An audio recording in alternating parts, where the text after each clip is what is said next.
हंबीरराव, सरनोबत प्रतापराव, छत्रपती शिवराय आणि स्वराज्य, वाघ दरवाजा 1689, शिवकालीन इतिहास, गैरसमज आणि वास्तव अशी अनेक पुस्तके आणि कादंबरी त्यांनी लिहिलेली आहेत. आदर्श युवा पुरस्कार 2019, धर्मरक्षक पुरस्कार 2014, स्वर्गीय लता मंगेशकर अवॉर्ड 2023 अशी अनेक मोठमोठी पारितोषिकांनी त्यांना गौरवण्यात आलेले आहे. व्याख्यान आणि लेखनासोबतच समाजसेवेत देखील त्यांचा महत्त्वाचा वाटा आपल्याला दिसून येतो. तर अगदी वेळ न दवडता या व्यक्तीला म्हणजेच आपल्या भूमीला जे लाभलेले आहेत इतके मोठे व्याख्यानकार त्यांना ऐकण्यासाठी आपण इथे बोलूया. मी माननीय श्री सौरभ कर्डे यांना विनंती करते की आपले विचार आपण कृपया या व्यासपीठावर येऊन आम्हाला द्यायचे आहेत.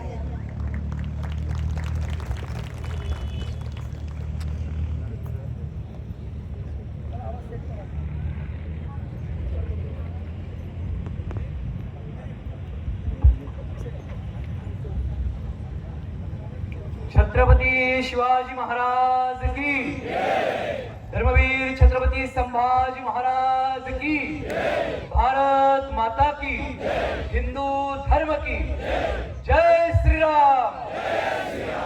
नमो पार्वतीपते हर हर. पंढरीचा विठोबा, आळंदीचा ज्ञानोबा, देहूचा तुकोबा आणि माझ्या रायगडचे छत्रपती शिवबा यांच्या चरणी विनम्र अभिवादन करतो आणि सगळ्यात पहिल्यांदा नतमस्तक होतो तुम्हा कोलाडकर हिंदूंच्या चरणावर. याचं कारण मी मागचे 2 महिने हिंदू संमेलनांसाठी अनेक जिल्ह्यांमध्ये प्रवास केलाय. रायगड हा माझा स्वतःचा जिल्हा आहे कारण मी इथला भूमिपुत्र आहे. परंतु रायगड जिल्ह्यात प्रवास करतानाच या महिन्यातलं रायगड जिल्ह्यातलं सगळ्यात मोठं हिंदू संमेलन मला कुठलं बघायला मिळालं असेल तर ते आपलं बघायला मिळालं.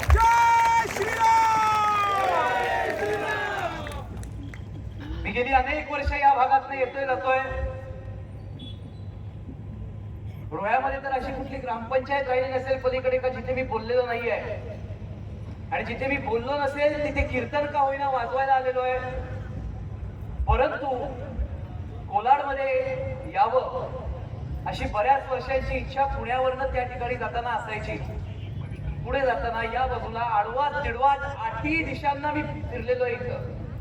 परंतु अवचितगड, सोनगड आणि भवानीगडच्या या सगळ्या परिघामध्ये असलेल्या आपल्या रायगड जिल्ह्याच्या या नामांकित ऐतिहासिक, धार्मिक, आध्यात्मिक, सांस्कृतिक आणि सामाजिक अशी सर्व पार्श्वभूमी लागलेल्या आपल्या कोलाड मध्ये मला बोलवलं त्याबद्दल आपल्या सगळ्यांचा मी आभारी आहे आणि मला आनंद वाटला यासाठी. काल महाडमध्ये होतो, आज सकाळी रायगडावर होतो आणि आता कोलाडमध्ये. माय बाप हो, माझ्या आधी ज्यांना आपण टीव्हीवर पाहता अशा कीर्तनकार गौरीताई यांचं या ठिकाणी सुश्राव्य असं व्याख्यान झालं. जेथे तुझ्या कीर्तनाचा घोष, जळतील पापे तरतील दोष, काय उणे आम्हा आनंद असा सेव ब्रह्मरस तुका म्हणे, असं आमच्या वारकरी संप्रदायामध्ये म्हटलेलं आहे. माझा आणि कोलाडचं नातं एक आहे की मी ज्या दिंडीत चालतो माऊलींच्या, दिंडी क्रमांक 27 भुई समाज, माऊली सोहळ्याची सगळ्यात पहिली दिंडी. ही दिंडी थांबली तर अख्खा सोहळा थांबतो. कोलाडची अनेक मंडळी आमच्या दिंडीमध्ये चालतात किंवा अनेक मंडळींमुळे ती दिंडी आज चालते. तेव्हा ना आमचे पकवास पण इकडे कोलाडला बनवायला येतात. आणि शेवट आपली कोकण भूमी आहे. माझे बरेचसे मित्र या ठिकाणी आहेत. रायगड भूषणाचा मोहन सुद्धा इथं मला भेटलाय. बरीच मंडळी ही सगळे माझे रायगडवाले साथीदार आहेत. आणि म्हणून करता आज हिंदू संमेलनाला या ठिकाणी आल्यावर एकतर कोलाडला आलो म्हणून आनंद होता, परंतु दुसरा आनंद यासाठी विशेष झाला तुम्ही ज्या संख्येने आलेला आहात. जसं त्यांनी या ठिकाणी संघाच्या रूपातनं संघ शक्ती युगे युगे हा विचार मांडताना सांगितलं, तसं संघ, राष्ट्रीय स्वयंसेवक संघ याच्या शताब्दी निमित्त हिंदू संमेलन चालू असली तरी संघ जे एकसंध राहणं हाही त्याचा दुसरा अर्थ होतो. संघ शक्ती युगे युगे याचा अर्थ राष्ट्रीय स्वयंसेवक तर आहेच संघ आमचा, परंतु आपण ज्या संख्येच्या दृष्टीने या ठिकाणी आलात, हिंदू एकसंघ झालेला या ठिकाणी बघायला मिळाला. ती संघ शक्ती, ती संघटनेतली शक्ती आणि ती संघटन झालेली शक्ती. आणि या ठिकाणी काय नाहीये, मी ज्यांना अनेक वर्ष गडकिल्ल्यांवरती काम करताना बघतोय, हिंदुत्वाचं काम करताना बघतोय, धर्माचं काम करताना बघतोय, ते आमचे मावळे सुद्धा या ठिकाणी आहेत. इथं आमचे वारकरी बांधव भरपूर प्रमाणात आहेत, इथं आमचे धार्मिक आध्यात्मिक क्षेत्रातली लोक भरपूर प्रमाणात आहेत. आणि ह्या सगळ्यांच्या बरोबरीनं सगळ्यात महत्वाचं म्हणजे माता भगिनी सुद्धा या ठिकाणी आलेल्या आहेत. या माता भगिनी येणं फार महत्वाचं असतं, कारण माय बाप हो, आपण या ठिकाणी जी भारत माता बघतोय, हा आजच्या भारताचा नकाशा लावलेला नाहीये. जरी त्याच्यामध्ये स्त्री रूपात भारत माता विराजित असली तरी हिमालयाच्या शिखरापासून रामेश्वर सेतुबंधापर्यंत पसरलेला अखंड हिंदुस्थान हा त्या चित्रामध्ये दिसतो. मी कायम सांगतो, भारत माता ही अशी अखंड दिसते, तिच्या सीमा सुरक्षित दिसतात. याला कारण आमच्या रायगड जिल्ह्यामध्ये पाचाडमध्ये ज्या जिजामातेची समाधी आहे, त्या जिजामातेमुळे ही भारत माता आणि तिच्या सीमा सुरक्षित राहिलेल्या आहेत. लक्षात ठेवा. आता इथे त्यांनी शिवचरित्राचे प्रसंग सांगितले, परंतु शिवचरित्र असेल, शंभू चरित्र असेल आणि इतिहासातल्या अनेक थोर पराक्रमी पुरुषांच्या कथा असतील, आपण जर त्याचा इतिहासातनं अभ्यास केला तर त्या कुटुंबातल्या स्त्रियांचं योगदान हे त्या कुटुंबावरती संस्कार करण्यात सगळ्यात महत्वाचं होतं. भोसले कुटुंबामध्ये राष्ट्रमाता राजमाता जिजाऊ माँसाहेब आहेत, पराक्रम तुम्हाला समोर दिसतोय. एवढंच काय, ज्यावेळी या राजाधिराज कुटुंबावरती मोठ्या स्वरूपाचं आक्रमण आलं, त्यावेळी स्त्री रूपामध्ये राज्यकारभार त्या ठिकाणी जिने सांभाळलेला होता, ती महाराणी ताराबाई सुद्धा लढली. आणि मायबापो नुसती लढली नाही, ती अशी लढली की तिनं औरंग्यासारखा दुश्मन ढसा ढसा रडायला लावला. इतकी ताकद आमच्या मराठी माता भगिनींमध्ये, आमच्या हिंदू माता भगिनींमध्ये. लक्षात ठेवा. अहिल्याबाई होळकर असतील, झाशीची राणी असेल, आणि उभ्या देशाचा जर विचार केला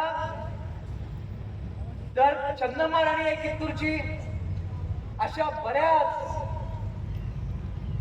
पराक्रमी माता भगिनी या आमच्या देशामध्ये येऊन गेलेल्या आहेत. मंडळी, आपल्या धर्माच्या, राष्ट्राच्या, आता उद्या मंगळवार आहे ना, मला वाटतं तुमच्या वारकरी संप्रदायात जर कधी मंगळवारचं भजन असेल तर भजन संपताना वारगा अभंग म्हणतात.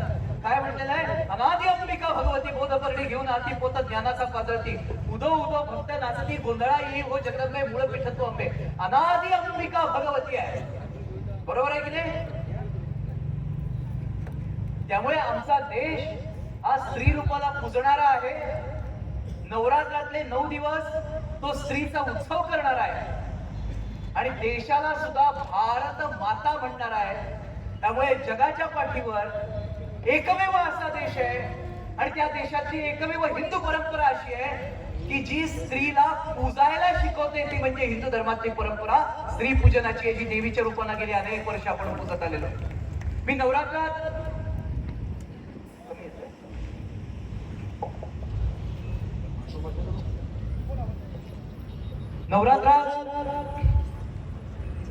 या भागात ज्यावेळी आम्ही फिरतो त्यावेळी कोकणात आणि विशेषतः आपल्या रायगड रत्नागिरीमध्ये नवरात्र फार जोरात केलं जातं. ताईने इथं प्रसंग सांगताना सांगितला अफजल खान वधाचा आणि सिद्धी जोहरच्या वेड्याचा, बरोबर आहे की नाही? त्या अफजल खान वधाच्या वेळी सुद्धा तुळजा भवानी माता फोडून अफजल खान आतमध्ये आलेला होता आणि त्याचा संहार छत्रपती शिवाजी महाराजांनी केला.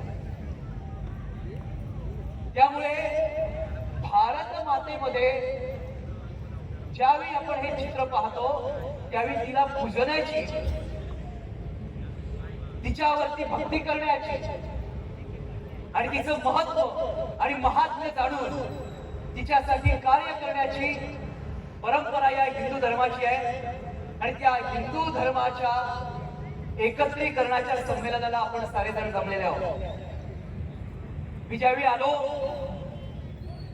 मी रायगडवरनं आलो, डायरेक्ट इकडे झालोय, त्यावेळी भाषण त्याच्या आधीचं काय झालंय मला माहित नाही, परंतु माझ्या हातात जे मुद्दे दिले त्या मुद्द्यांपैकी 2 ते 3 मुद्द्यांवर मी आज या ठिकाणी बोलणार आहे.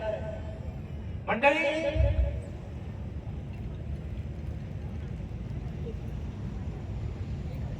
हिंदू संमेलन होत असताना सामाजिक समरसता हा विषय त्याच्यामध्ये सगळ्यात महत्वाचा सांगितला जातोय. तुम्ही कुठल्याही जिल्ह्यातली कुठल्याही तालुक्यातली हिंदू संमेलन काढून बघा, त्याचा आलेख बघा. पंच परिवर्तन सामाजिक समरसता हे त्याच्यामध्ये सांगितलं जातं. आज माझ्या वारकरी संप्रदायाचा हा भाग आहे, आज माझ्या हिंदू बांधवांचा हा भाग आहे.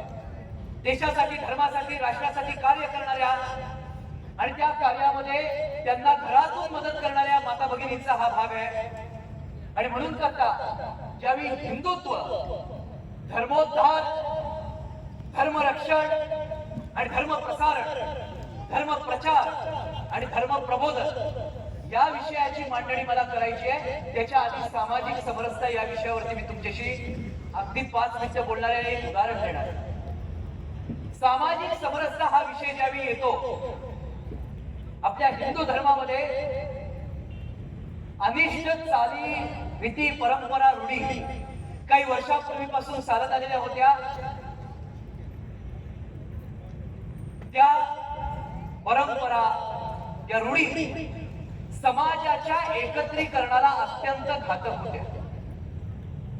आणि समाजाच्या एकत्रीकरणाला अत्यंत घातक असल्यामुळे हिंदू समाज हा विविध पंथांमध्ये, विविध घटकांमध्ये, विविध जातींमध्ये, जाती सुद्धा कशा त्यांच्या त्यांच्या कामानुसार पडलेल्या, कर्मानुसार पडलेल्या ज्या जाती होत्या, थोडासा त्या ठिकाणी संचलित असल्यामुळे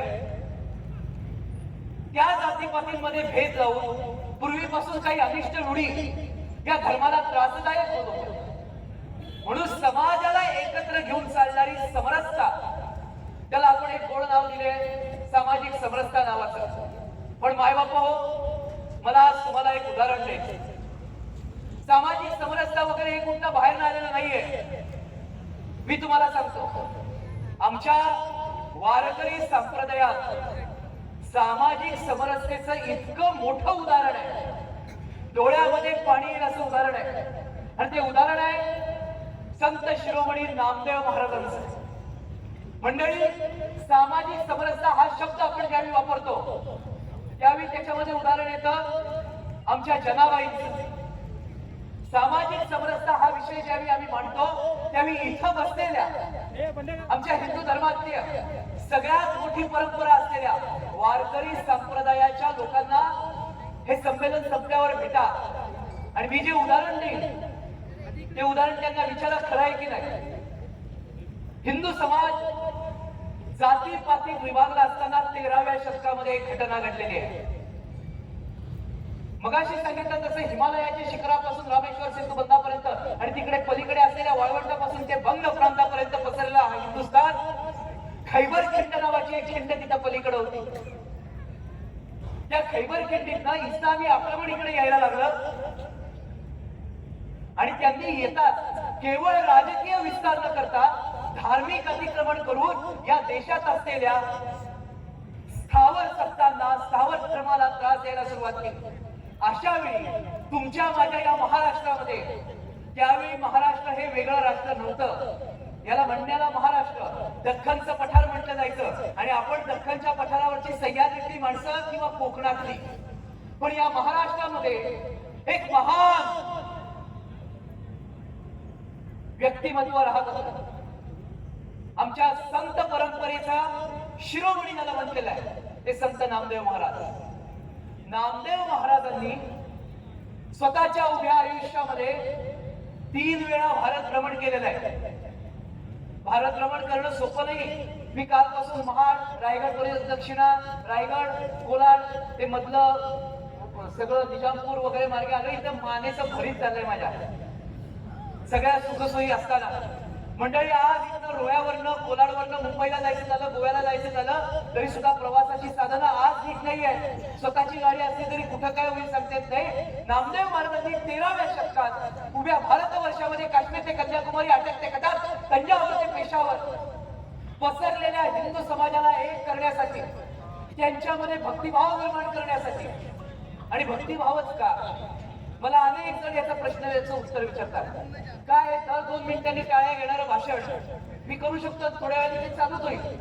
परंतु सामाजिक समरसता हा हिंदू धर्मासमोर राहिलेला सगळ्यात मोठा गहन विषय आहे. आणि तो विषय हिंदू संमेलनांमध्ये मांडण्याची वेळ का आली तर त्याचं आत्मचिंतन करण्यापेक्षा मी तुम्हाला सरळ आणि साधं उदाहरण नामदेव महाराजांचं देतो म्हणून हा सगळा प्रपंच या ठिकाणी मांडतो. माय बापा हो, भारत भ्रमण आणि भक्तीच का स्वतःचं अध्यात्माच्या वाटेने चालता चालता त्या ठिकाणी भारत भ्रमण करणं त्याच्या मागे कारण आहे. आपला हिंदू समाज हा उत्सवप्रिय आहे. मी काय म्हणतोय नीट लक्षात घ्या. हिंदू समाज हा उत्सवप्रिय आहे, सणप्रिय आहे. आपल्याकडे मराठी भाषेत म्हण आहे, आपण मराठी माणसं कोकणी माणसं कशी ऋण काढू पण सण करू. ऋण म्हणजे कर्ज. सणांच्या निमित्तानं संस्कृतीच्या निमित्तानं आपण सारेजण एक येतो. गणपती असेल एकत्र असता, नवरात्र असेल एकत्र असता, कृष्ण जन्माचा सप्ताह असेल एकत्र असता, पंढरपूरची वारी असेल एकत्र असता. म्हणून आध्यात्मिक एखादी गोष्ट असते आणि निमित्त असतं, धार्मिक एखादं निमित्त असतं की हिंदू समाज एक असतो. जिथं भक्ती मार्ग आहे तिथं एकत्रीकरण हे नामदेव महाराजांना माहित आहे. आणि म्हणून नामदेव महाराज भारत भ्रमणाला गेले. कुणाला जर काढून बघायचं असेल तर नामदेव महाराजांची जी गाथा आहे त्याच्यामध्ये तीर्थावळी नावाचं प्रकरण आहे. हे सगळं याच भारत भ्रमण यात्रेवर आहे. पहिली यात्रा त्यांची कैवल्य साम्राज्य चक्रवर्ती संत श्रेष्ठ ज्ञानेश्वर महाराज, ब्रह्मरूप सोपान महाराज, आदी रूप निवृत्ती दादा आणि आदिशक्ती मुक्ताबाई यांच्या बरोबर झालेली आहे. नंतर दुसरी स्वतः केलेली आहे आणि तिसरी जेव्हा केली त्याचं उदाहरण मी देणार आहे. ते कशासाठी देणार आहे तुम्हाला कळेल, लक्षात येईल. काय होतं, आम्हाला हल्ली आमच्या एक अडचण झाली आहे नेमकी. ती आता माझ्या ओळखीचे आणि माझे बरेच मित्र इकडे आहेत, त्यांनी हे लक्षात घ्या मी काय बोलतात. शिवचरित्र शंभूचरित्र एवढ्या करताना आम्हाला बोलवतात. माझा मुख्य विषय संत साहित्य आहे म्हणून मी मुद्दाम उदाहरण ते देणार आहे. सामाजिक समरसतेचं दुसरं उदाहरण मी देता आला. काय झालं, त्या खैबर खिंडीतनं इकडे आक्रमक चालू झाले. नामदेव महाराजांनी आधीच्या 2 भारत भ्रमण यात्रा केलेल्या असताना काय केलं होतं माहितीये तुम्हाला, मठांची त्या ठिकाणी बांधणी केलेली होती. ज्या ज्या प्रांतात गेले, ज्या ज्या प्रदेशात गेले, ज्या ज्या गावांमध्ये गेले त्या त्या ठिकाणी त्यांनी देवांचे मठ उभे केले. नामदेव महाराजांचे मठ प्रसिद्ध आहेत आणि ते केवळ इथं नाहीये. आजचं पाकिस्तान, तेव्हा तर पाकिस्तान जगाच्या नकाशावर हा शब्द सुद्धा नव्हता. आणि मला खात्री आहे हिंदू समाज जर अशाच संख्येने एक येत राहिला तर भविष्यात सुद्धा हा शब्द जगाच्या पाठीवर कुठेही दिसणार नाही, लक्षात ठेवा. परंतु त्यावेळेच्या हिंदुस्थानामध्ये आक्रमण कुठे येत होती, रावळपिंडी, अटक, खैबर खिंड, त्याच्या पलीकडे वाळवंट. हे आपल्या कोकणात हे असं सह्याद्रीचं जे रूप दिसतं ना हिरवगार, हे असं आयुष्यात बाप जन्मात न बघितलेली लोक होती सगळी. सगळं वाळवंट होतं. इकडं आले की हुंदराई आणि येऊन इतका तमाशा लावला होता, इतका अन्याय अत्याचार केला होता. राजसत्ता मोडल्या, धर्मसत्ता मोडायचे प्रयत्न चालू झाले. नामदेव महाराज वयाच्या 72व्या वर्षी निघाले. माय बाबा काय प्रसंग आहे. सामाजिक समरसतेचं उदाहरण याच्यात नंतर आहे, पण नामदेव महाराजांनी हिंदू धर्म प्रचार प्रसार आणि संघटनासाठी काय काम केलंय बघा. यातच आहे ते उदाहरण सामाजिक समरसतेचं, देतो तुम्हाला. वयाच्या 74-75व्या वर्षी पुन्हा उठले. सोपं नाही. आज साथीच्या पुढे गेलेला माणूस त्याचा पूर्वीसारखा धावण्याचा वेग राहत नाही. 75व्या वर्षी नामदेव महाराज उठतायत, कारण त्यांना माहिती आहे मी ज्या ज्या भागांमध्ये आणि ज्या ज्या प्रांतांमध्ये जाऊन मठ निर्माण करून आलोय, देवाच्या भक्तीला लोक लावलेली आहेत, भक्ती मार्गाला लावलेली आहेत. त्या भागात जर आक्रमण झालं तर त्या लोकांनी मी दिलेला वारसा आणि वसा कितपत टिकवला हे मला बघायचं आहे. आणि तो जर नसेल टिकला तर तिथं जाऊन मला माझ्या धर्माची जागृती करायची. म्हणून विठ्ठल विठ्ठल विठ्ठल विठ्ठल पांडुरंग हरी रामकृष्ण हरी आणि याच्या सोबत त्या त्या भागातल्या देवतांचं जय जयकार करत नामदेव महाराज फिरतायत. तिसऱ्यांदा गेले भारत भ्रमण केला. एकमेव संत होता माय बापो. 26 भाषा येत होत्या भारतातल्या. ज्या भाषेत जाईल ज्या प्रांतात जाईल तिथली भाषा अवगत करून मुखोद्गत करून तिथली माणसं करत होत्या. इथे राष्ट्रीय स्वयंसेवक संघाच्या शताब्दीमुळे हिंदू संमेलन चालू झाले. संघाचे जर कोणी कार्यकर्ते असतील तर त्यांना माहिती आहे संघाचा मुख्य कणा हा प्रचारक असतो. प्रचारक. मी कायम सांगतो अभिमानानं नामदेव महाराज हा 13व्या शतकातला सगळ्यात मोठा प्रचारक होता. त्याच्यामुळं पाकिस्तानच्या पुढपर्यंत अटकेपर्यंत आमच्या धर्माचा प्रचार आणि प्रसार झालेला आहे. संघटन झालेलं आहे. गेले जिथून आक्रमण येत होतं तिथं गेले. वर्णन आहे नामदेव महाराजांचं इतिहासामध्ये वर्णन आहे. पोटापर्यंत वाढलेली पांढरी दाढी, खांद्यावरती विणा, हातामध्ये चिपळ्या आणि डोक्यावर पंजाबी पागोट. अशा वेशात नामदेव महाराज वयाच्या 75 मध्ये तिथे पंजाब प्रांतामध्ये जाऊन धर्म प्रसारणाचं काम करत होते. लोकांना ओरडून सांगत होते, गळा फाटेपर्यंत सांगत होते, कितीही आक्रमण आली तरी मी दिलेल्या मार्गावर चला, धर्म सोडू नका. आणि तुम्हाला एक उदाहरण देतो. प्रचार प्रसार प्रबोधन कसं असावं धर्माच्या बाबतीत यायचं. आजच्या पाकिस्तानचा जर नकाशा काढाल आणि आजच्या पाकिस्तानचं क्षेत्रफळ जर तुम्ही बघाल आणि पाकिस्तानातल्या हिंदू वस्तीचा हिंदू नागरिकांचा जर सर्वे तुम्ही मागवाल आणि अभ्यास कराल तर रावळपिंडीच्या एका गावाचं उदाहरण देतो. मंडळी नामदेव महाराज यांनी जे कष्ट केले ते आज दिसून येतात. रावळपिंडी पाकिस्तानात आहे पण पाकिस्तानात असलेल्या रावळपिंडीमध्ये काय जे 300-250 हिंदू बांधव राहतात ना ते ज्या ठिकाणी राहतात चारी बाजूने अधम राहत आहेत, चारी बाजूने म्लेच्छ राहत आहेत. पाकिस्तान सारख्या परराष्ट्रामध्ये हिंदूंनी राहायचं कसं हा त्या ठिकाणी त्रास आहे. पण ते जे 300-400 लोक एकात एक हाताला हात धरून राहत आहेत ना त्यांची वस्ती रावळपिंडी जिथं आहे त्याच्या शेजारी जर बघितलं तर नामदेव महाराजांनी उभा केलेला 13व्या शतकातला मठ आहे. लक्षात ठेवा. तुम्हाला किंमत कळली असेल की नामदेव महाराजांनी तिसऱ्या भारत भ्रमण यात्रेला जाऊन काय केलं. ज्या ज्या भागात आक्रमण होणार होती परक्या सत्तांची त्या त्या भागात त्यांनी मठ प्रबळ केले. मठ प्रबळ केले म्हणजे भक्ती मार्ग प्रबळ केला. एकदा का तुमच्या मनामध्ये भक्ती मार्ग ठाम राहिला की आम्ही या पंथाचे आहोत, आम्ही या धर्माचे आहोत, आम्ही या देवाचे आहोत, की त्याच्यावर येणारं आक्रमण निदाळून काढण्याची ताकद तुमच्यामध्ये शक्ती आपोआप निर्माण होते. लक्षात ठेवा. अनादि निर्गुण प्रकटणी भवानी मोह महिषासुर मर्दना लागली त्रिविध तापाची करावया झाडणी भक्ता लागी तू पावसी निर्वाणी गा आईचा जोगवा जोगवा मागेला. का मागणं मागितलंय. एकनाथ महाराज तुळजाभवानी मातेसमोर बसलेले आहेत. धर्मावर जेवढे चाल करून येत आहेत त्यांच्यासाठी इथं प्रकट हो. त्यांच्या विरुद्ध लढण्यासाठी आम्हाला ताकद मिळावी, बळ मिळावं, जोगवा मिळावा. माता भगिनी नवरात्रात म्हणतात की नाही म्हणत. एकदा घड बसते की दररोजच्या आरतीच्या पैकी एक तरी दिवस हा म्हणता की नाही जोगवा.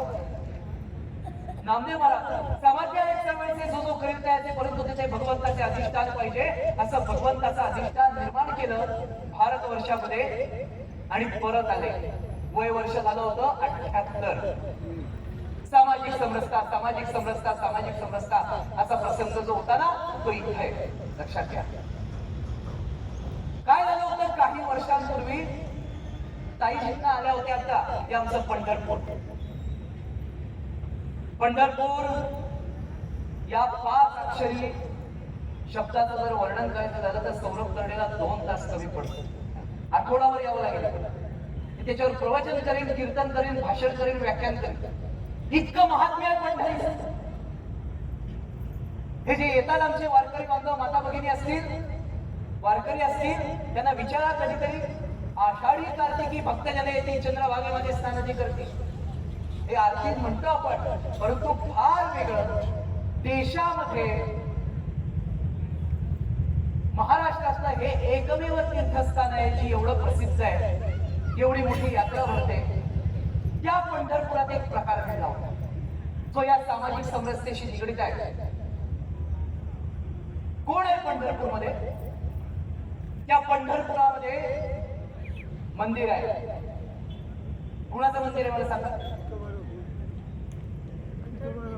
विठ्ठलाचं आहे की नाही? हो की नाही? तिकडनं आवाज आला. हो की नाही? पांडुरंगाचं मंदिर आहे. असं मंदिर मागे पुण्यातल्या चंद्रभागावरती आहे. वाळवंट आहे चंद्रभागेचं. विठ्ठल विठ्ठल विठ्ठल विठ्ठल विठ्ठल विठ्ठल करत एक महात्मा त्या ठिकाणी भजन करत होता. हा प्रकार पंढरीत घडला, इतिहासात दाखले आहे. तुका म्हणे नाही विश्वासाच्या मध्ये पहावे पुराणे विचारू दे. आणि मी मगाशी जो शब्द वापरला, काही अनिष्ठ रूढी आणि परंपरा पंथानुसार जातीनुसार विभागल्या गेलेल्या कामानुसार या आमच्या हिंदू धर्माच्या सामाजिक ऐक्याच्या आड आलेल्या होत्या. विठ्ठल विठ्ठल विठ्ठल विठ्ठल करत तो महात्मा पांडुरंगाच्या दर्शनासाठी त्या ठिकाणी चाललाय आणि त्या महात्म्याची सावली पंढरीच्या मंदिराच्या भिंतीवर पडली आणि मंडळी बाहेर आली. धर्मासाठी का घेतलेली आणि काय झालं? देऊळ वाटलं धरा धरा धरा धरा अन्न उडत आणि पाठीवर फटके मारायला सुरुवात केली. सावली मंदिराच्या भिंतीवर पडली म्हणून फटके बसले, रक्ताचे ओळ उठले, रक्ताचे थेंब उडाले रस्त्यावर. उचललं त्याला. बातमी गेली रेडेकरांच्या वाड्यात. रेडेकरांचा वाडा म्हणजे नामदेव महाराजांचा वाडा. जनाबाई धावत आली. काय प्रसंग आहे पंढरीत घडलेला. जनाबाई धावत आली. तिने पाहिलं मारताय. नाव तर विठ्ठलाच घेतोय ना, नमस्कार विठ्ठलाला करतोय की नाही, पण तरी सुद्धा मार पडतोय. सावली भिंतीवर पडली म्हणून. सामाजिक वितुष्टतेचं हे केवढं मोठं पातक त्या ठिकाणी पंढरीत घडत होतं. पांडुरंगाच्या समोर पांडुरंग परमात्मा बघत असतो. नामदेव महाराज धावत आले. नामदेव महाराज धावत आले. त्याला उचललं आणि उचलल्यानंतर वाड्यात नेलं नामदेव महाराजांच्या. स्वतःच्या हाताने तेल लावलं त्यांच्या पाठीला, त्यांच्या जखमेला आणि त्यांना त्या ठिकाणी औषध लावलं. ज्यानं मार खाल्ला त्यांचं नाव होतं संत चोखामेळा. येत आहे लक्षात? संत चोखामेळा. त्यांनी नामदेव महाराजांना हात जोडले. तुम्ही माझे नाथ हात पडला, तुम्ही मला या ठिकाणी जखमेला औषध लावलं, तुमच्या वाड्यात मी विठ्ठल भक्ती करू का? करा म्हटले. आणि मग चोखामेळाच्या मुखातले शब्द म्हटलेले, उंबरठ्याचे कैसे शिवू आम्ही जातीहीन, रूप तुझे कैसे पाहू त्यात आम्ही लीन, पाय ऐसी होऊ दंग होऊ निसंग, नाका घरी नाचे माझा सखा पांडुरंग, अबीर गुलाल उधळी तरंग. हा नाथ म्हणजे नामदेव महाराज आहेत त्यांचे. आणि आम्ही पाहिलेलं कसे शिवू अशी भांगड घडली. हे चालू होतं आपल्यामध्ये आणि हे चालू असताना वर्ण काय होतंय? हिंदू धर्म संपवण्यासाठी आक्रमण येत आहेत. आपण हा अभंग रेल्वेवर लागला की गातो, आपण हा भजनात जातो, पण हा अभंग ही संत चोखामेळाची वेदना आहे. वेदना आतून आलेली. आता मगाशी सांगितलेल्या सामाजिक समरसतेच्या प्रसंगावर येतो. प्रसंग इथपर्यंत आला. नामदेव महाराज 78व्या वर्षी परत आले. घरी होते, थकले होते. आता 3 वेळा भारत भ्रमण यात्रा, कीर्तनाची परंपरा वाढवलेली होती. हिंदू धर्माचं प्राबल्य भारताच्या प्रत्येक भागामध्ये त्यांनी निर्माण केलेलं होतं. हरिभक्तीचं प्राबल्य निर्माण केलेलं होतं. आणि अशा वेळी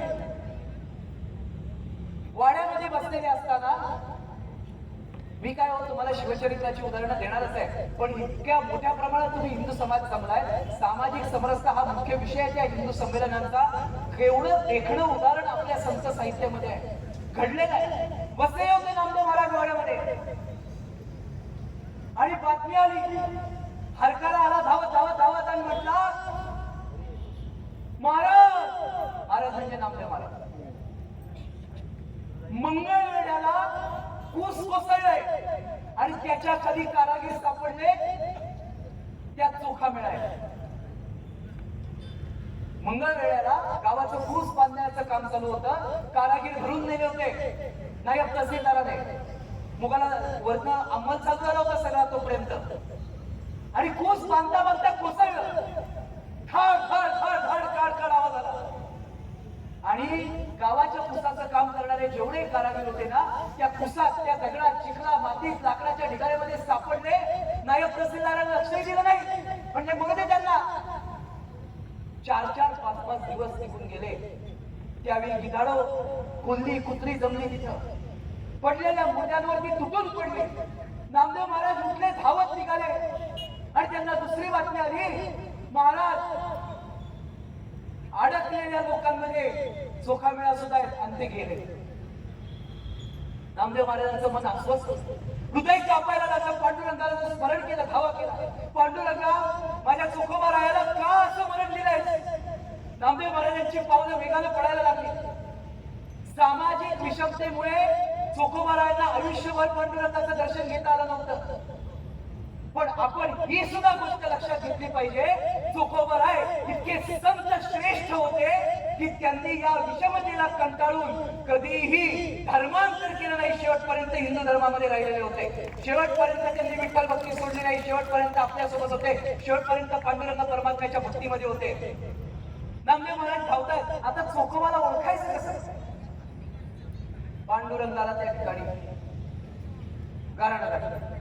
तुम्ही आमच्या वारकरी बांधवांना विचारा, मी लहान आहे, माझं वय 30 आहे. पण मोठमोठे वारकरी जिथं अनेकांची कीर्तन ऐकून बसलेले आहेत, अनुभवी ज्येष्ठ मंडळी. नामदेव महाराज एकमेव संत आहे जो थेट पांडुरंगाशी बोलायचा.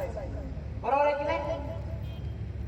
हॉटलाईन होती त्यावेळी त्यांची, मंत्र्यांची असेल ना, त्यांच्या काही निवडक लोकांशी थेट हॉटलाईन. काय अडचण आली की पांडुरंगा बरोबर दावा मांडलेला आहे, पांडुरंगा बरोबर एवढे होत आहे. आता पोरगे आला होता नाही, कसं बघा तो मांडीवर बसलाय. तसा नामदेव महाराज लहानपणी नैवेद्य घेऊन गेले पांडुरंगाच्या समोर. काय तिथं त्याला वाटलं नामदेव महाराजांना की खरंच विठ्ठल नैवेद्य खातो. खाल्ला कुठं, भांडले त्याच्याशी लहानपणी. आणि मग पांडुरंगानं नैवेद्य खाल्ला. आपण नाही बोलत आहे, जनाबाई म्हणताय, नाम्याने देव नाही पूजिला, देव नाम्या हाती जेवला. हाती घेऊनी नैवेद्याचे ताट, हट्ट धरोनी उभा राहे तिथं. ऐशा भक्तासाठी देव हा मुनीला, देव नाम्या हाती जेवला. बाळपणीची भक्ती आवडी, ठाऊक नाही कुठली लवाडी. जनी म्हणे देव नामे असे भेटला, देव नामे हाती जेवला. जाता जाता डोळ्यातनं अश्रू येत आहेत आणि विचारतात पांडुरंगाला, अरे पांडुरंग परमात्म्या, माझ्या चोखोबारायाला कसं ओळखू तिथं? आणि मग त्यांना दृष्टांत झाला. पांडुरंगाने सांगितलं, ज्या अस्थींमधून विठ्ठल विठ्ठल विठ्ठल विठ्ठल असा आवाज येईल, त्या अस्थी चोखामेळ्यांच्या गेले. ढिगारा होता, मुर्दे पडले होते, सांगाडे होते, तुकडे होते, कान लावले. आणि ज्या अस्थींमधनं विठ्ठल विठ्ठल विठ्ठल विठ्ठल आवाज येत होता, छातीशी कवटाळल्या. काय प्रसंग आहे महाराष्ट्राच्या इतिहासामध्ये, काय प्रसंग आहे देशाच्या इतिहासामध्ये. नामदेव महाराज संत शिरोमणी, अटक ते कटक ज्यांना समाज मानत होता, त्यांनी विषमता केली नाही. चोखोबाराय माझे म्हणून त्यांच्या अस्थी छातीशी कवटाळल्या. पंढरपुरामध्ये आले, चंद्रभागेच्या वळवंटात त्या अस्थी ठेवल्या, कीर्तनाला सुरुवात केली. चोखोबा ज्यांना माहित होते ती लोक कीर्तनाला आली आणि कीर्तन झाल्यावर काय केलं? अस्थी विसर्जन केलं चंद्रभागेत. मुळेच नाही. सामाजिक समरसतेचं सर्वात मोठं उदाहरण इथं देतो. त्या अस्थी घेतल्या आणि नामदेव महाराज त्या जमलेल्या अशा तमाम संख्येने जमलेल्या त्या समाजाला काय म्हणाले माहिती? हिंदू समाजाला, ज्या माणसानं आयुष्यभर विठ्ठल विठ्ठल विठ्ठल विठ्ठल केलं, त्याला विठ्ठलाचं दर्शन तुम्ही घेऊ दिलं नाही, पण आता हा नामदेव तुमचा ऐकणार नाही. मी तुम्हाला आदेश देतो, आज्ञा देतो, या चोखोबारायांच्या अस्थींची समाधी मी बनवणार. आणि कुठे बनवली माहितीये? त्या अस्थी घेऊन नामदेव महाराज आले पांडुरंगाच्या मंदिराच्या बाहेर. आणि पांडुरंगाच्या मंदिराच्या बाहेर ज्या भिंतीवर सावली पडली म्हणून चोखोबारायांच्या अंगावरती फटके पडले होते, त्या भिंतीपाशी विठ्ठलाच्या मंदिराच्या सान्निध्यात चोखोबारायांना त्यांनी त्या ठिकाणी समाधीस्थ केलं. लक्षात ठेवा. आज कुणी जावं पंढरपूरला, आपण सांगतो ते बघा. आतमध्ये पांडुरंग आहे, शेजारी रुक्मिणी माता आहे, त्यांच्यावरती सभामंडप आहे, गर्भगृह आहे, कळस आहे, कळसाच्या बाहेर सभामंडप आहे, भिंत आहे, नामदेव पायरी आहे. पण नामदेव पायरीच्या बाहेर सुद्धा जर काय असेल तर संत चोखामेळ्यांची समाधी आहे. लक्षात ठेवा. ज्याला पांडुरंगाकडे जायचंय त्याला आधी विठ्ठल भक्त चोखामेळ्यांचं दर्शन त्या ठिकाणी घ्यावं लागतं. कुठे राहिली सामाजिक समरसता? हे आमच्या रक्तात आहे. नामदेव महाराजांनी शिकवलंय, सामाजिक विषमता ठेवू नका, असं जगता आलं पाहिजे. सामाजिक समरसतेचं सर्वात मोठं उदाहरण आहे. मी जातीपातीतला नाहीये, तो हिंदू आहे. तो जर पांडुरंगाचं नामस्मरण करतोय तर त्याची जात मला नाही बघायची, मला माऊली ज्ञानोबारायासारखं व्हायचंय. काय म्हटलेलं आहे? कृपाळू उदार माझा ज्ञानेश्वर, त्या नमस्कार वारंवार. न पाहे ज्ञाती कुळाचा विचार भक्त करुणाकर ज्ञानाबाई. माऊली कशी आहे? तिच्या चरणाशी जो जातो, न पाहे ज्ञाती कुळाचा विचार, तिच्या चरणाशी जाणारा त्याची ज्ञाती काय, त्याचं कुळ काय, हा विचार ज्ञानाबाई करत नाही. भक्तांवरती करुणा करणारी माझी ज्ञानाबाई आहे, असं जगता आलं पाहिजे. ज्ञानोबाराय असं जगत होते, म्हणून वारकरी संप्रदाय 1000 वर्ष आज टिकला. हिंदू समाज सामाजिक समरसता घेऊन जर जगला तर जोवर पृथ्वीवरती चंद्र सूर्य आहे तोवर हिंदू धर्माला कोणीही संपवू शकत नाही. ती एकता सामाजिक एकीमध्ये लक्षात ठेवा. आणि म्हणून पंढरपूर हे सामाजिक एकतेचं फार मोठं उदाहरण आहे. कधी कधी आमच्या बरोबर चला, या वारकऱ्यांबरोबर चला, आषाढी कार्तिकी एकादशीला एक उदाहरण देतो, पुढे जातो शिवचरित्राकडे, हिंदुत्वाकडे. हे हिंदुत्वाचं आहे, वेगळं नाहीये काय. सामाजिक एकी अशी पाहिजे. तुम्ही म्हणता यात्रा भरते, तुम्ही म्हणता जत्रा भरते, लाखो लोक येतात, शेकडो वर्षाची परंपरा आहे, सगळं बाजूला राहून एका तराजूमध्ये. मी हाडाचा वारकरी आहे. आता इथे कोपर असं केलं तर काळकाळ काळकाळ आवाज येतोय, हाडं झिजली वाजवून वाजवून. का चाललंय सांगतोय? समाजाबद्दल काहीतरी असं आहे काय. ते पंढरपूर महान काय माहितीये तुम्हाला? सामाजिक समरसता वगैरे मुद्दे आले की पहिलं पंढरपूर डोळ्यासमोर जायचं. कधीतरी आमच्या वारकरी बांधवांबरोबर चला, आषाढी एकादशीच्या आदल्या दिवशी जी दशमी असते त्या दशमीचं स्नान महत्वाचं मानतात, बरोबर आहे की नाही? एकदा यायचं पंढरपूरला. त्या पंढरपूरला पांडुरंगाच्या मंदिरापासून जर उतरत गेलं, अशी चंद्रभागा आहे, त्या चंद्रभागेच्या वाळवंटात उतरण्यासाठी घाट आहे, पायऱ्या आहेत, त्या शिंदे आणि होळकरांनी बांधलेल्या आहेत ते पूर्वीच्या. त्या पायऱ्यांवर उतरला की वाळवंट येतो.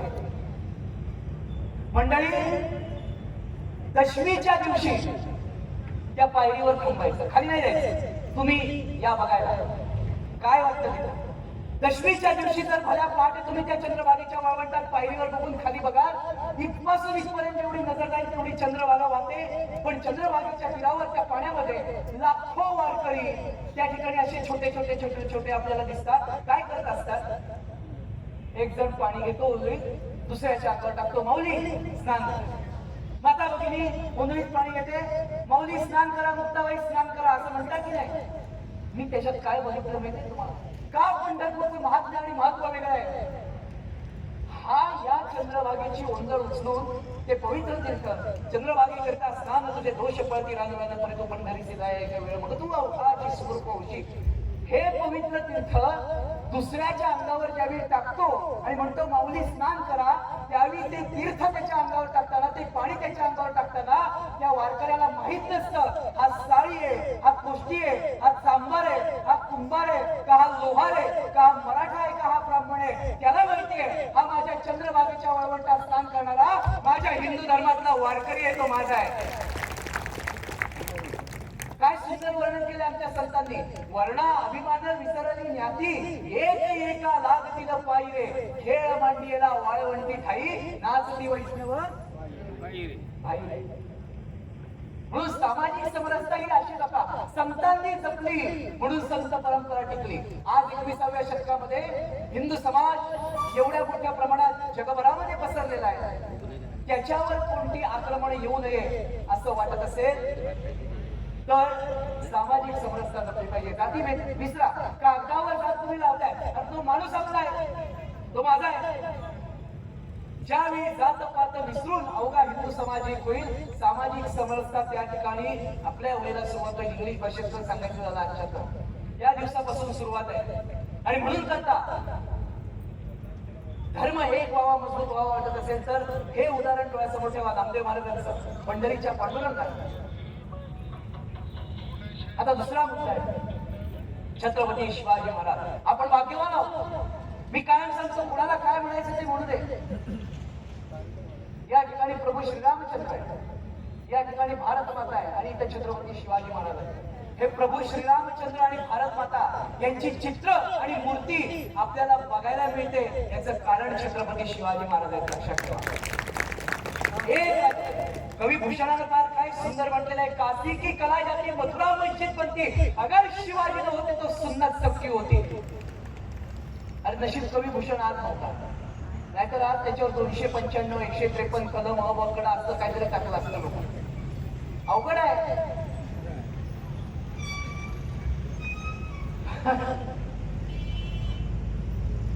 फार भयंकर परिस्थितीमध्ये आपण होतो. हिंदू संमेलन आहे, मी या परिसरामध्ये, आणि आपण तर भाग्यवान आहोत, आपण रायगडवाले आहोत. लक्षात घ्या, आधी टाळ्या त्यासाठी वाजल्या पाहिजेत की आपण या मातीतले आहोत. रायगड, मी काय बोललोय, महाडमध्ये बोललोय, आज परत बोलतो. रायगड जिल्हा ही महाराष्ट्राची अयोध्या आहे, लक्षात ठेवा. इथं काय नाहीये, इथं लढाई, इथं झुंज आहे, इथं हिंमत आहे, इथं पुनर्निर्माण पण आहे.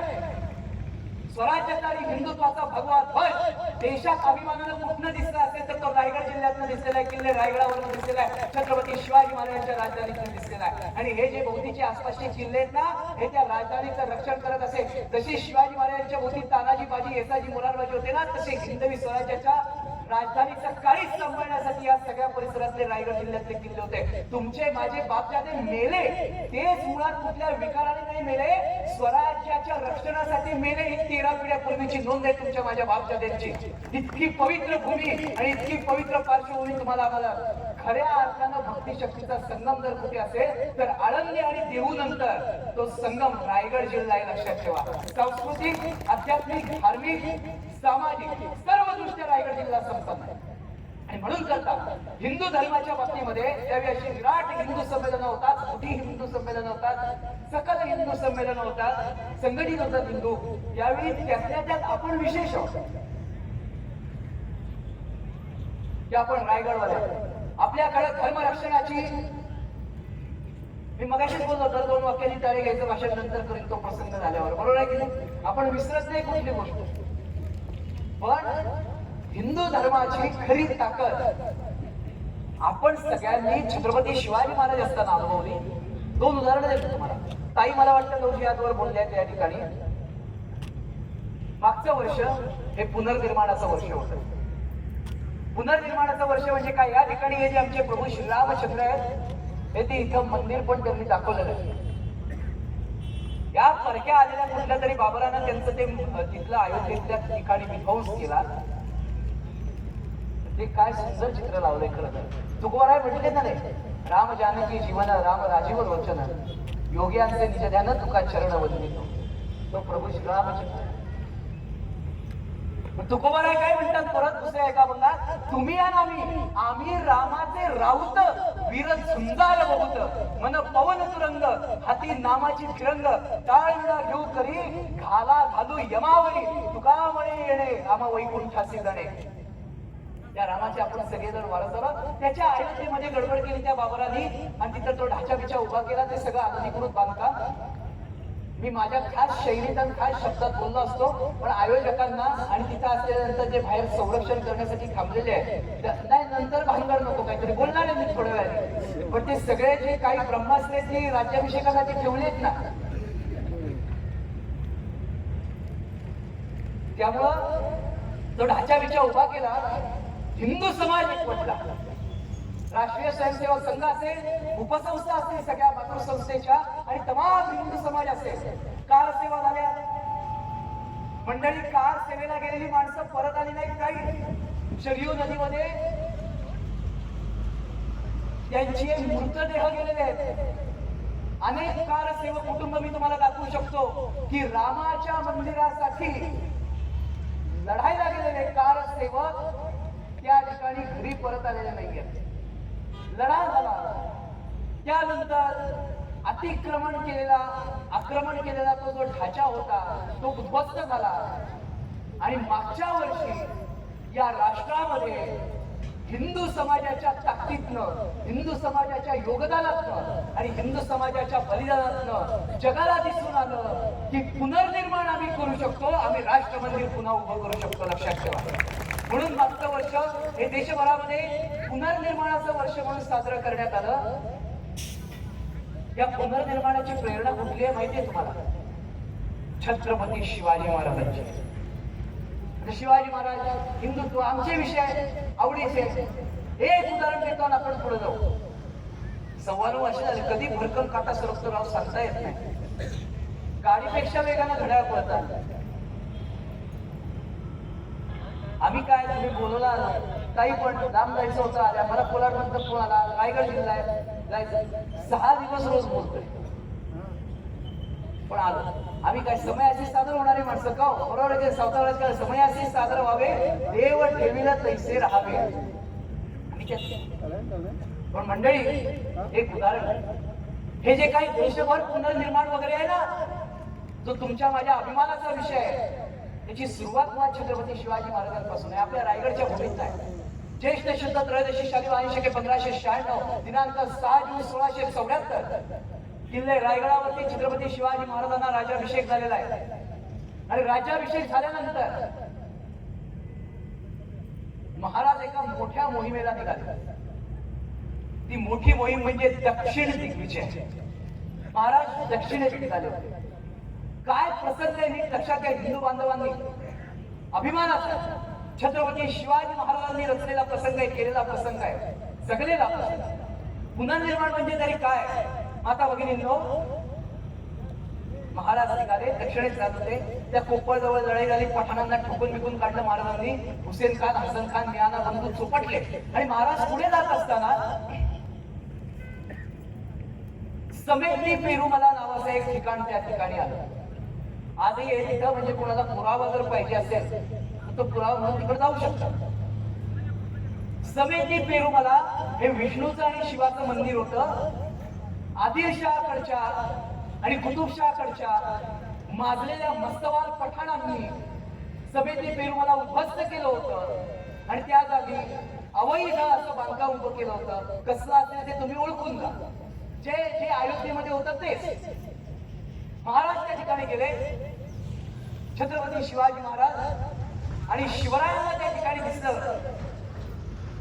गावकऱ्यांनी सांगितलं हे असं असं झालंय बघा. महाराज म्हटले इथे कसलं कसलं मंदिर होतं, विष्णूचं आणि शिवाचं समिती पेरुमलाचं. मी दक्षिणेत निघालोय, पण मी तुम्हाला आदेश देतो, मी परत येईपर्यंत या ठिकाणी हिंदूंच्या मंदिरावरती उभं राहिलेलं जे अवैध अतिक्रमण आहे, अवैध बांधकाम आहे, हा जो काही ढाचा आहे तो पाडून टाका. शिवाजी महाराजांनी दिलेला आदेश आहे. आणि त्यानंतर त्या ठिकाणी समिती पेरुमलाची, विष्णूची आणि शिवाची पुनर्स्थापना मी स्वतः आल्यावर करीन. 1676 सालचा प्रसंग इतिहासात घडलेला. महाराज पुढे गेले, कुतुबशहाची भेट घेतली, बालाजीला गेले, श्रीशैलपर्यंत महाराज गेले. आणि परत येईपर्यंत इथं ठेवलेल्या मराठ्यांच्या सैनिकांनी त्या ठिकाणी केलेलं बांधकाम पाडून टाकलं होतं आणि पुन्हा मंदिर उभं केलं होतं. महाराज आले, मुहूर्त ठरला. मुहूर्त तुमच्या आमच्या माहितीतला मुहूर्त आहे. आमच्या वारकरी संप्रदायामध्ये कोजागिरी पौर्णिमा ते त्रिपुरारी पौर्णिमा काय असतं? काकडा, बरोबर आहे. त्रिपुरारी पौर्णिमेला लक्ष लक्ष दिव्यांचा उत्सव करून त्या ठिकाणी काकड आरतीची समाप्ती होते. माझी वेळ काय? 9:30 आहे ना. आम्ही विचारून घेतलेलं त्या पद्धतीने 1-2 शब्द 1-2 वाक्य असे. त्रिपुरारी पौर्णिमा आणि त्रिपुरारी पौर्णिमेच्या दिवशी समिती पेरुमलाचं त्या ठिकाणी देवांची प्राणप्रतिष्ठा, उद्ध्वस्त होऊन पुन्हा निर्माण केलेल्या देवांची प्राणप्रतिष्ठा स्वतः शिवाजी महाराज करणार होते. एक लक्षात ठेवा कायमस्वरूपी, आईला विसरा, बापाला विसरा, पण जोपर्यंत कपाळी कुंकू आणि हिंदू वेश परिधान करताय ना, या रायगडवरच्या बापाला कधी विसरू नका. काय केलंय दक्षिणेत जाऊन बघा तुम्ही. त्रिपुरारी पौर्णिमेला महाराज आले, बसले, लक्ष लक्ष दिव्यांची आरत केली, दीपमाला उभ्या राहिल्या. समिती पेरुमला काही वर्षापूर्वी जसं होतं तसं उभं केलं. मराठ्यांनी दक्षिण हिंदुस्थानात जाऊन गाजवलेला पराक्रम आहे. हिंदूंचं मंदिर 16व्या शतकात पुन्हा उभं राहू शकता आत्मविश्वास दिला. महाराज बसले, देवांची प्राणप्रतिष्ठा केली, उत्सव साजरा झाला, विजयोत्सव साजरा झाला. आज 2026 चालू आहे. माय बाप हो, आम्ही त्या ठिकाणी गेलो होतो. आज त्या भागात त्रिपुरारी पौर्णिमेला त्रिपुरारी पौर्णिमा म्हणत नाही. मग काय म्हणतात? तुमच्या माझ्या अभिमानाचा विषय. छत्रपती शिवाजी महाराजांनी इथं जे पुनर्निर्माण केलं, त्यानंतर त्रिपुरारी पौर्णिमा हे नाव बदललं. आणि आज 2026 साली जर तुम्ही त्या ठिकाणी त्या गावांमध्ये गेला तर त्रिपुरारी पौर्णिमेला त्या भागातले लोक आजही आनंदाने, अभिमानाने जो शब्द वापरतात तो शब्द असा आहे, त्रिपुरारी पौर्णिमा नव्हे, शिवजी समरोत्सवा. म्हणजे शिवाजी महाराजांच्या युद्धाच्या विजयाचा उत्सव म्हणजे त्रिपुरारी पौर्णिमा. पुनर्निर्माणाची प्रेरणा छत्रपती शिवाजी महाराजांनी दिली आहे. आमच्या हिंदूंच्या देवदेवतांवरती, अस्मितेवरती, पथकांवरती जर घाला आला तर आम्ही तो घाला परतवून लावू आणि त्या ठिकाणी जसं होतं तसं पुन्हा निर्माण करू. ही छत्रपती शिवाजी महाराजांची प्रेरणा आणि राष्ट्र मंदिर उभारताना हिंदू समाजाने दिलेल्या लढाईची प्रेरणा आपण कायमस्वरूपी लक्षात ठेवली पाहिजे. आपल्या या संबंध नगरीमध्ये, कोलाड भागात असेल, रायगड जिल्ह्यामध्ये असेल, आज मधनं काही समस्या उद्भवत असतात. अशा पद्धतीच्या त्यावेळी छत्रपती शिवाजी महाराज आणि हिंदू समाजाचा लढा कायमस्वरूपी डोळ्यासमोर ठेवायचा. रायगडानं, दुर्गेश्वर राजधानी रायगड, तुम्हाला आम्हाला हिंदू समाजाला अजून एक प्रेरणा दिली. ती प्रेरणा होती घर वापसीची. आजकाल घर वापसी हा शब्द फार चाललेला आहे. हिंदू संमेलन ज्यावेळी भरतात, घर वापसी म्हणजे काय? माय बाप हो, स्व इच्छेने नव्हे, मानेवरती तलवार ठेवून, किंवा आता या आमच्या सगळ्या आदिवासी पाड्यांमध्ये आता सध्या मिशनरीज घुसलेले आहेत. मागची अनेक वर्ष मला माहिती आहे, इथं काम केलेलं आहे बरीच वर्ष रायगड जिल्ह्यामध्ये. आणि त्या मिशनरी आमच्या आदिवासी बांधवांना किंवा तिथल्या गोरगरीब बांधवांना काय करतात, औषधोपचार किंवा इतर आमिष दाखवून त्यामध्ये पैसे देऊन पुरवून हळूहळू त्यांच्या मनामध्ये शिरतात आणि त्या कुटुंबाचं धर्म परिवर्तन करतात. शेकडोंच्या संख्येनं आमची समाजातली लोक, हिंदू धर्मातली लोक आता सध्या मिशनरीमुळे त्या ठिकाणी वाटलेली आहेत, कन्वर्ट झालेली आहे, परिवर्तन झाले त्यांचं धर्म परिवर्तन. एक उदाहरण देतो, किल्ले रायगडावर घडलेलं. हे मिशनरीचं नाटक आता चालू झालं, पण पूर्वीपासून मानेवर तलवार ठेवून बाहेर आलेले आक्रमक, ज्यांना कधी हा असा निसर्ग संपन्न सुजलाम सुफलाम परिसर बापजन्मात बघितला नव्हता, जे वाळवंटातून आलेल्या लोकांनी सुद्धा आमच्यावरती त्या ठिकाणी अन्याय अत्याचार केले. राजसत्ता हिसकावताना धर्मसत्ता सुद्धा हिसकावण्याचा प्रयत्न केला. एक पुण्याई छत्रपती शिवाजी महाराज नावाची उभी राहिली. धर्मसत्ता आज तागाय जिवंत आहे शिवाजी महाराजांवर, लक्षात ठेवा. राजसत्ता तेव्हा मिळून हिसकावतो. पण रायगडात देशाला एक उदाहरण दिलं, घर वापस. छत्रपती शिवाजी महाराज राज्याभिषेक झाला नव्हता त्यावेळी पुरंदरचा तह नावाची एक घटना शिवाजी महाराजांच्या आयुष्यात घडली. राजकारणाचे काही आलेख आखाडे डावपेच असतात, पण रायगड जिल्हा म्हणजे तापलेला आखाडा कायम असतो. हा तेव्हापासून आहे, म्हणजे आज आहे असं नाहीये. आणि त्या रायगडच्या आधी ज्यावेळी राजगडावर शिवाजी महाराज होते, पुरंदरचा तह झाला. महाराज सरसेनापती नेताजी पालकरांवर रागवले. पन्हाळगडच्या पायथ्याला एक लढाई झाली आणि तिथं नेताजीराव वेळेवर आले नाही. महाराज त्यांना वाटते समयास कैसे पावला नाही, आणि मग त्या दोघांमध्ये थोडस विसंगती झाली आणि नेताजीराव पालकर हे आदिलशहाला जाऊन मिळाले. तिकडनं नंतर शिवाजी महाराज आग्र्याला असताना ते मोगलांना जाऊन मिळाले. त्याच वेळी शिवाजी महाराज औरंगजेबाच्या ताब्यातून त्यांनी गरुजेब घेतली आणि ते महाराष्ट्रात परत आले, सुटले. औरंगजेब भडकला आणि औरंगजेब इतका भडकला की त्याने मिर्झा राजांना आदेश पाठवला, तुझ्या ताब्याचं प्रति शिवाजी आहे त्याला पाठवून दे इकडे पकडून. नेताजीराव पालकर म्हणजे साधा योद्धा नव्हे, महान योद्धा. सह्याद्रीच्या या शिखरांवरती गनिमी कावा आणि युद्ध करणारा तरबेज सरनोबत. नेताजीराव पालकरांना प्रति शिवाजी म्हटलं जायचं. बेबनाव झाला नसता तर नेताजीराव तिकडे झाले, परंतु वेळेला येणं महत्वाचं असतं. तुम्ही मला आज बोलवलंय आणि मी 10:30 वाजता आलो तर चालेल का? वेळ फार महत्वाची. औरंगजेबाचा आदेश आला. माता भगिनींनो, औरंगजेबाचा आदेश आल्या ज्या मोगलांच्या छावणीत नेताजी पालकर छाती बाहेर काढून नोकरी करत होता, तिथंच पायात साखळदंड अडकवले आणि घेऊन गेले. औरंगजेबाने नेताजी पालकरला समोर बघितला. त्याच्या डोक्यात आधीच राग होता शिवाजी महाराज निसटून गेल्याचा. त्याला सांगितलं याला मुसलमान बनवा, तर याला जिवंत ठेवा. झालं, भानगड घडली दिल्लीमध्ये. आणि सरनोबत प्रति शिवाजी नेताजीराव पालकरांचे दिल्लीमध्ये मोहम्मद कुली खान झाले. तर माझ्यापेक्षा मोठ्या अभ्यासातील पाटणकर, ऍडव्होकेट पाटणकर वगैरे आमचं मोहनराव आहे, बरीच मंडळी आहे. मी इतिहास तज्ञ नव्हे, मी इतिहास संशोधक नव्हे. छत्रपती शिवाजी महाराजांनी निर्माण केलेला जो काही महान इतिहास आहे त्यातल्या एका छोट्याशी ओंजळ घेऊन मी सांगणारा माणूस आहे, माध्यम आहे. पण ही सगळी इतिहासाची अभ्यासक मंडळी या सगळ्या नगरीमध्ये राहतात. त्यांना विचारत तुम्ही हा इतिहासात प्रसंग आहे की नाही. मोहम्मद कुली खान प्रत्येक शिवाजी म्हटलं जायचं आणि औरंगजेबानं गडबड केली. त्यांना त्या मोहम्मद कुली खानाला लाहोरला पाठवून दिलं. कारण त्यालाही माहिती आहे तो औरंगजेब काय पागल नव्हता. त्याला माहिती आहे त्याला लाहोरला पाठवू. बघता बघता 8 वर्ष गेली आणि या 8 वर्षात सगळं काय झालं माहितीये. शिवाजी महाराज इतके प्रबळ झाले, इतके मजबूत झाले की आतापर्यंत दिल्लीवरनं ज्या इथे फौजा यायच्या त्या शिवाजीला पकडा, शिवाजीला मारा असं सांगणाऱ्या आणि असं करून यायच्या. या 8 वर्षात शिवाजी महाराजांनी इतका धडाका दिला की शिवाजीला थांबवा अशा फौजा यायला लागल्या. तुम्हाला क्रियापदातला अर्थ कळतोय. पकडा मारा याचा प्रवास शिवाजीला फक्त अडवून धरा इथपर्यंत आला. आणि शिवाजी महाराज कसे चौखूर उधळत सुटले होते. आता शिवाजी महाराजांवर पाठवायचं कुणाला हा प्रश्न दिल्लीमध्ये निर्माण झाला. आणि मग औरंगजेबाच्या डोळ्यासमोर पुन्हा एकदा दिलेर खानाचं नाव आलं आणि त्याने दुसरं नाव निवडलं. ते नाव होतं मोहम्मद कुली खानाचं. आणि त्याच्या मागे कारण होतं. ते कारण असं होतं की मोहम्मद कुली खान म्हणजे नेताजी पालकर याला सह्याद्री माहितीये, याला गनिमी कावा माहितीये, लोहे को लोहा काटता है.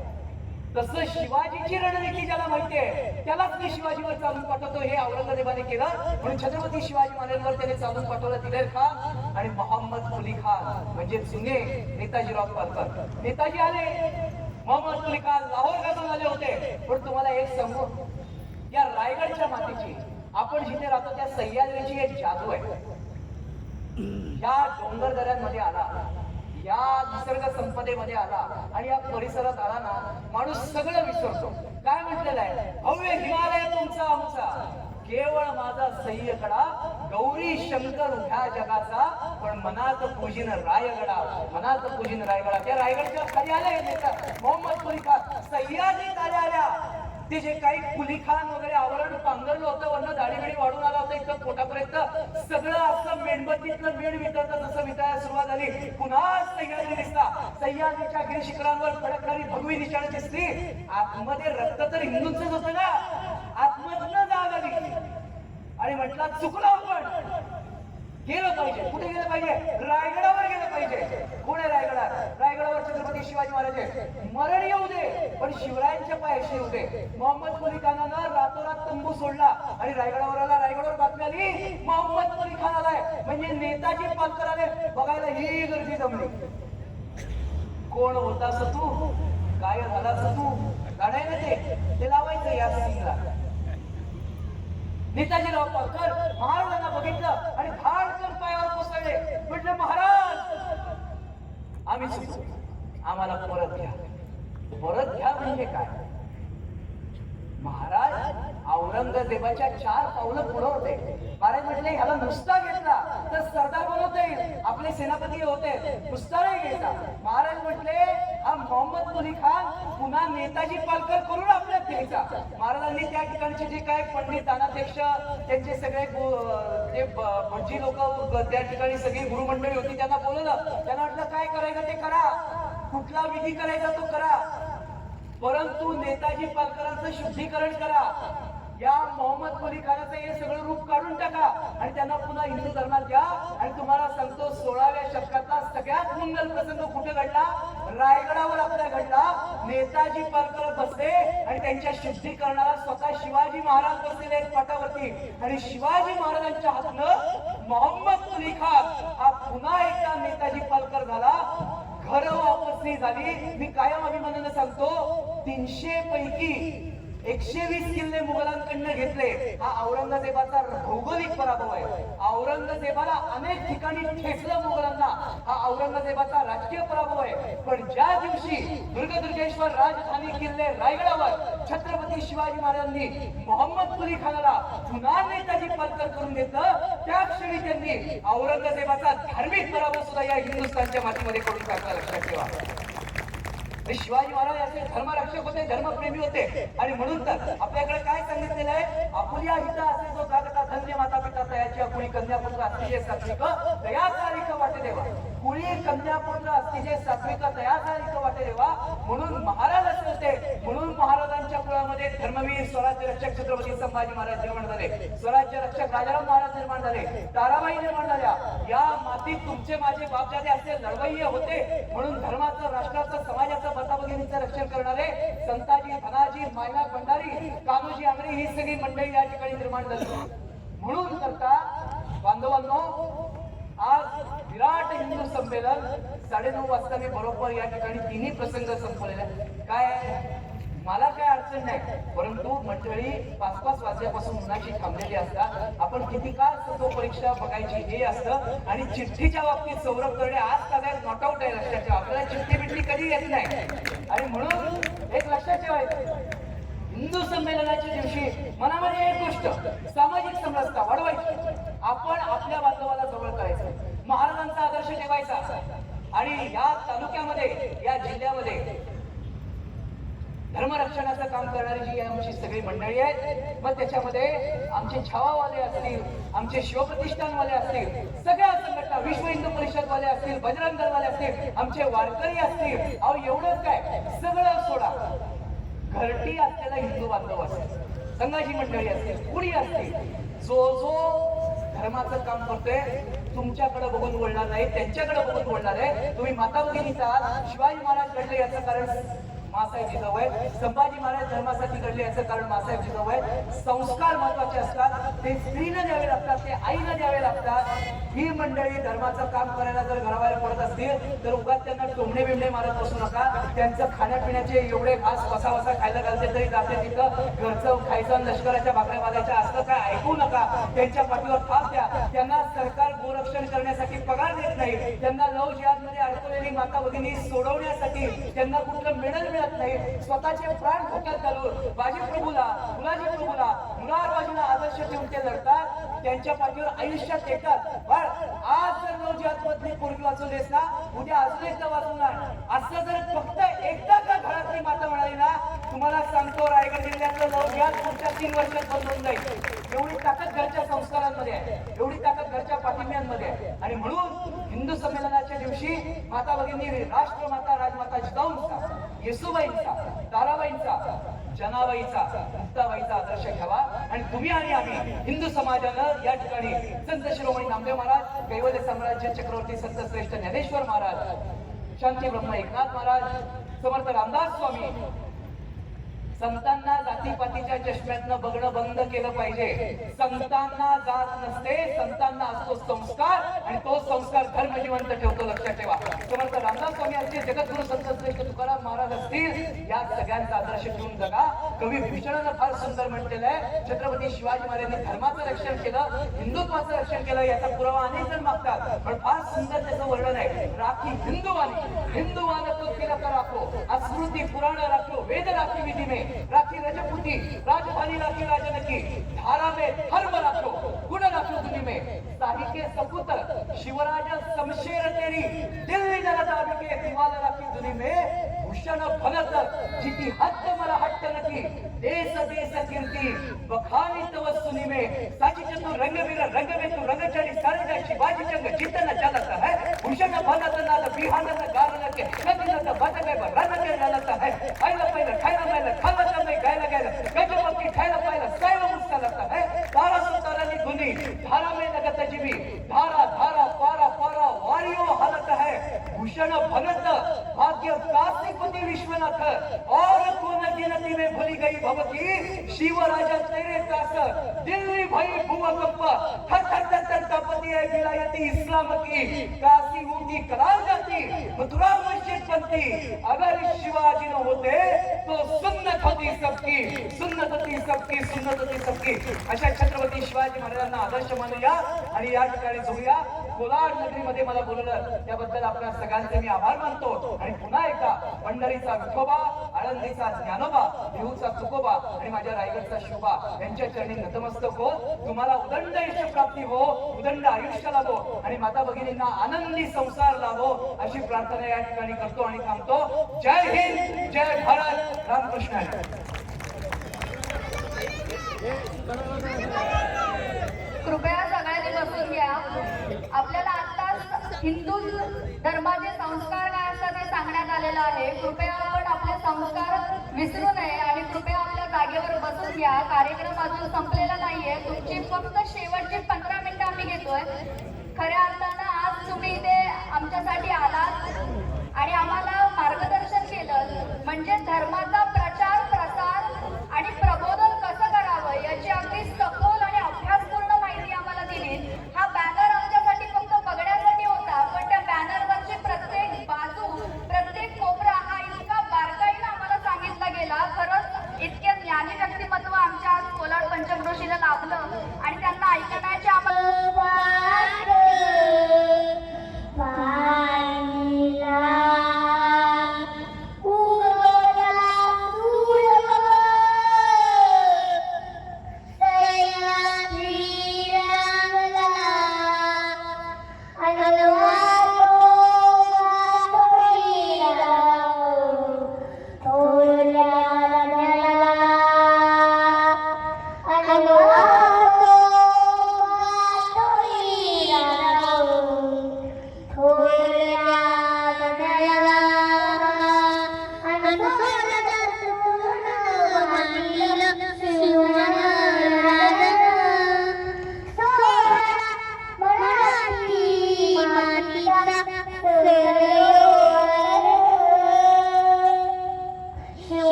सर्वांनी वंदे मातरम उभं राहायचंय.